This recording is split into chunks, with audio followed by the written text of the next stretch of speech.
Last video में हमने study किया था scoping rules in are, but आज हम स्टडी करने वाले हैं a new topic that is attributes of an object in are. Okay, so object का क्या मीनिंग होता है? ऑब्जेक्ट जो एवरीथिंग इन आर, जो मतलब हम क्रिएट करते हैं, चाहे वो वेक्टर क्रिएट करते हैं, मैट्रिक्स क्रिएट करते हैं, डाटा फ्रेम क्रिएट करते हैं, लिस्ट क्रिएट करते हैं या फिर एरे। ओके, ये सब हमारे पास क्या होते हैं? ऑब्जेक्ट्स होते हैं। कोई वेरिएबल है वो भी एक ऑब्जेक्ट है। सो उसके क्या एट्रीब्यूट्स हैं? अब एट्रीब्यूट्स वर्ड का तो सबको पता होता है। एट्रीब्यूट मींस प्रॉपर्टीज या फिर हम कहें कैरेक्टरिस्टिक्स। ओके, जैसे किसी भी स्टूडेंट, कोई भी स्टूडेंट है, उसके क्या क्या कैरेक्टरिस्टिक होंगे? उसका name, roll number, marks, gender, Aadhaar number, ये उसकी कैरेक्टरिस्टिक है, एट्रीब्यूट्स है। वैसे ही आर में भी अगर हमारे पास कोई भी ऑब्जेक्ट है, उसके एट्रीब्यूट्स होते हैं, उसके कैरेक्टरिस्टिक्स होते हैं। Okay, so R object can have attributes when which are like meta data. जो किसकी तरह होते हैं? Meta data. यानी मेटा डाटा का क्या मीनिंग होता है? Data about data. Okay, for object, and these metadata can be very useful in that they can be help to describe the object। अब जैसे कोई भी स्टूडेंट है, सो हम स्टूडेंट को कैसे डिस्क्राइब कर सकते हैं? उसके एट्रीब्यूट्स के बेस पर, उसके मेटा डाटा के बेस पर, मीन्स उस स्टूडेंट के अबाउट में जो डाटा है उसके बेसिस पर हम उसको डिस्क्राइब कर सकते हैं कि स्टूडेंट का नेम ये है, रोल नंबर है, मार्क्स कितने हैं, इस तरीके से। या फिर कोई एम्प्लॉय है, उसको कैसे डिस्क्राइब करेंगे? इसकी सैलरी इतनी है, जेंडर ये है, इसका एड्रेस ये है, ईमेल आईडी है। ओके, इस तरीके से हम, सो वैसे ही आर में भी एट्रीब्यूट्स जो है वो कैरेक्टरिस्टिक प्रॉपर्टीज को ही हम कहते हैं। Okay, so attributes are the characteristics या फिर हम कहें properties of an object.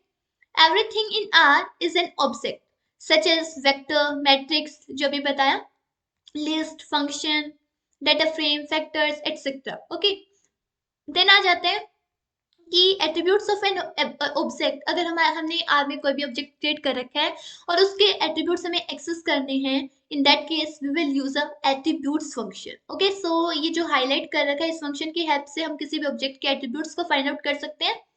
Then हमारे पास कुछ एट्रीब्यूट्स आ जाते हैं, जैसे मान लो हमने मैट्रिक्स क्रिएट कर रखी है, डाटा फ्रेम क्रिएट कर रखा है, सो उसमें मेनली एट्रीब्यूट्स क्या रहते हैं? नेम्स, डायमेंशंस के नेम्स, लेवल, या फिर उस ऑब्जेक्ट की लेंथ कितनी है, उसकी क्लास क्या है, मीन्स उसका डाटा टाइप क्या है, उसमें कोई कमेंट या फिर अनदर यूजर डिफाइंड एट्रीब्यूट्स है उसके साथ। ओके, सो इस तरीके से जो ये होते हैं हमारे पास, ये क्या होते हैं? एट्रीब्यूट्स। एट्रीब्यूट्स यानी प्रॉपर्टीज। ये मैट्रिक्स, डाटा फ्रेम, वेक्टर, इनकी जो लिस्ट, इनकी प्रॉपर्टीज हैं ये। ओके, देन हमारे पास सिंटेक्स क्या होता है? अगर हमें किसी भी ऑब्जेक्ट के एट्रीब्यूट्स फाइंड आउट करने हैं, सो उसके लिए सिंटेक्स ये है, एट्रीब्यूट्स फंक्शन यूज करेंगे।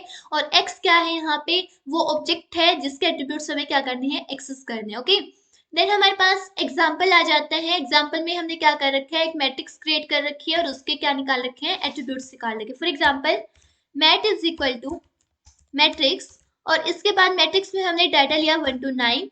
देन इसके बाद हमने इसमें नंबर ऑफ रो स्पेसिफाई करनी होती है, और ये मैट्रिक्स के कंसेप्ट को ऑलरेडी स्टडी कर चुके हैं लास्ट वीडियोस में। देन इसमें नंबर ऑफ रोज 3 है, और इसके बाद फॉर एग्जांपल मैंने डायमेंशंस के डिम नेम्स, ये आ गया यहाँ पर dim names is equal to, और डायमेंशंस के नेम्स को हम स्पेसिफाई करते हैं with the help of list. और हमने एक लिस्ट क्रिएट की। सबसे पहले हम रोज के नेम्स यहाँ पर करवाते हैं R1, देन इस तरीके से R1, R2, then R3। Okay, then हमारे पास एक और हम लिस्ट क्रिएट करते हैं जो कि कॉलम्स के नेम्स के लिए होंगी, C1, देन इसके बाद वन सेकेंड, C1, C2 और इस तरीके से C3। ओके, सो ये हमारे पास कॉलम्स के नेम्स और रोज के नेम्स हो गए। अब हम मैट को प्रिंट करवाते हैं। प्रिंट करवा वन सेकेंड, हम मैट को अब क्या करवाते हैं? यहाँ पर प्रिंट करवाते हैं, डिस्प्ले करवाते हैं। मैट हो गई प्रिंट, मैट्रिक्स प्रिंट हो गई। अब हमें इसके एट्रीब्यूट्स चाहिए। सो एक एट्रीब्यूट्स जो फंक्शन हमें यूज करना है, उसको कैसे यूज करेंगे? एट्रीब्यूट्स, ये आ भी गया हमारे पास। सो एट्रीब्यूट्स फंक्शन आ गया। और किसके एट्रीब्यूट्स चाहिए? जो ऑलरेडी डिफाइंड ऑब्जेक्ट है। ये जो मैट्रिक्स है ये ऑब्जेक्ट है, और इसके एट्रीब्यूट्स क्या क्या है? सो ये जो कमांड है ये हमें इसके एट्रीब्यूट्स रिटर्न करेगी। सो एट्रीब्यूट्स में हमारे पास क्या है? डायमेंशंस। डायमेंशन क्या है? 3x3 ऑर्डर की मैट्रिक्स है। देन डायमेंशंस के नेम्स में हमारे पास लिस्ट थी, और उस लिस्ट का जो फर्स्ट एलिमेंट था वो थी हमारे पास एक लिस्ट थी जिसमें रोज के नेम थे, और जो सेकंड एलिमेंट था वो भी एक लिस्ट थी जिसमें कॉलम्स के नेम्स थे। ओके, सो ये हमारे पास मैट्रिक्स के एट्रीब्यूट्स है। ओके, अब क्या होता है? जैसे मान लो अगर किसी ऑब्जेक्ट के एट्रीब्यूट नहीं है, उस केस में क्या रिटर्न करेगा? नल रिटर्न करेगा। कैसे? फॉर एग्जांपल हम a is equal to 2 write कर दिया। ओके, देन इसके बाद हम इसके एट्रीब्यूट्स चेक करते हैं। इसके एट्रीब्यूट्स चेक करते हैं ए के क्या क्या एट्रीब्यूट होंगे। सो आउटपुट में क्या है, नल। मीन्स क्या होगा, ए इज इक्वल टू 2। इसका कुछ ना तो कोई डिमेंशन के नेम या ना फिर कोई नेम, इस तरीके से कुछ भी नहीं है इसके अंदर। सो ये क्या रिटर्न करेगा, नल। अनदर एग्जाम्पल लेते हैं, L1 हमने एक लिस्ट क्रिएट की। सबसे पहले हमने L1 एक लिस्ट क्रिएट की with the help of list function, और इसके अंदर हमने क्या किया, कुछ जैसे ए इज इक्वल टू जैसे किसी स्टूडेंट का नेम ले लिया, देव।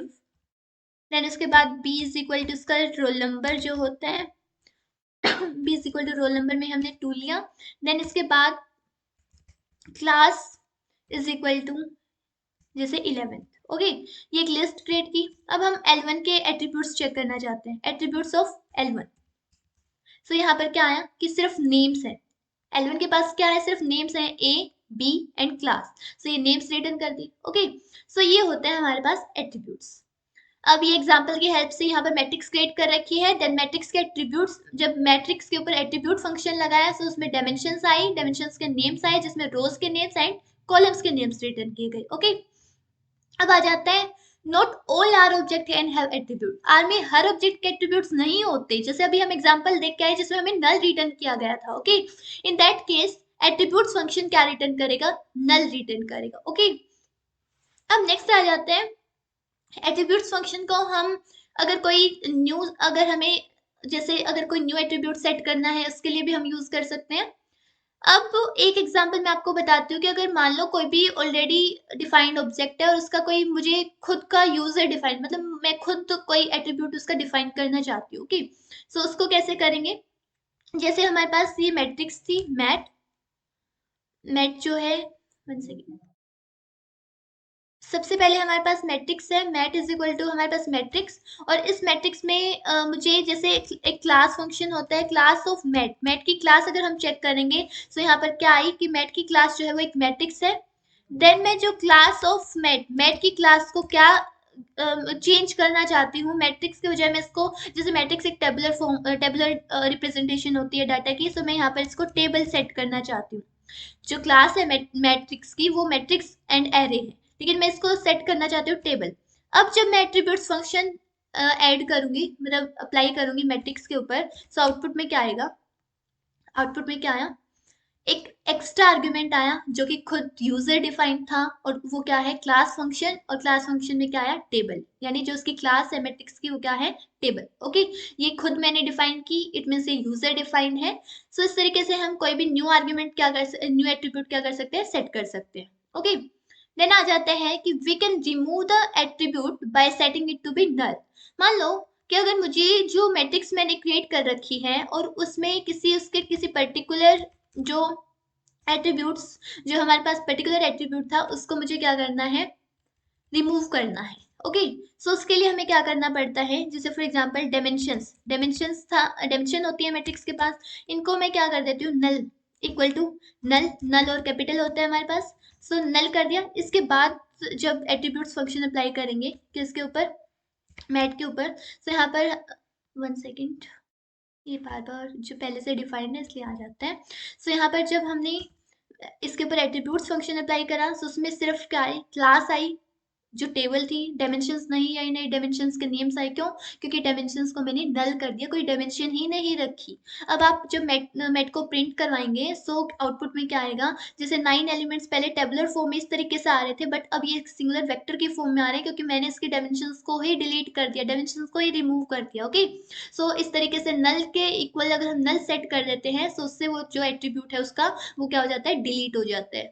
अब नेक्स्ट आ जाता है, एक ATR फंक्शन होता है हमारे पास, ATTR फंक्शन। ये क्या करता है, ATTR function will return specific data, but this function needs to be precise information about the data. Okay, देखिए ATTR फंक्शन क्या होता है, जैसे हम सबसे पहले क्या करते हैं, मैट्रिक्स को फिर से वही मैट्रिक्स क्रिएट करते हैं जैसे ये थी हमारे पास। ओके, अब मैट को हमने क्रिएट कर दिया, वापस से हमारे पास वही मैट्रिक्स आ गई यहाँ पर मैट्रिक्स। अब मुझे क्या करना है कि इसका कोई पर्टिकुलर स्पेसिफिक क्या चाहिए, एट्रीब्यूट चाहिए, जैसे इसकी स्पेसिफिक क्लास चाहिए। ओके, जैसे मैं इसकी क्लास को पहले सेट कर देती हूँ कि क्लास ऑफ मैट्रिक्स जो मैट है उसकी जो क्लास है इज इक्वल टू, और with the help of double quote मैंने यहाँ पर टेबल सेट कर दी। ओके, देन मैं यहाँ पर A double T R function apply करके ए डबल टी आर, और इसके अंदर मैंने क्या डाला, जो मैट्रिक्स का नेम है मैट, एंड देन कॉमा विच, कौन सा हमें, कौन सा एट्रीब्यूट हमें एक्सेस करना है, विच इज इक्वल टू मुझे इसकी एक्सेस करनी है क्लास। ओके, देन आउटपुट में हमारे पास क्या आएगा, टेबल। यानी अगर हमें वैसे अगर पूरा जो कंप्लीट एट्रीब्यूट्स फंक्शन यूज करेंगे वो सभी आर्ग्यूमेंट उसके सभी एट्रीब्यूट्स देगा, सभी कैरेक्टरिस्टिक्स देगा।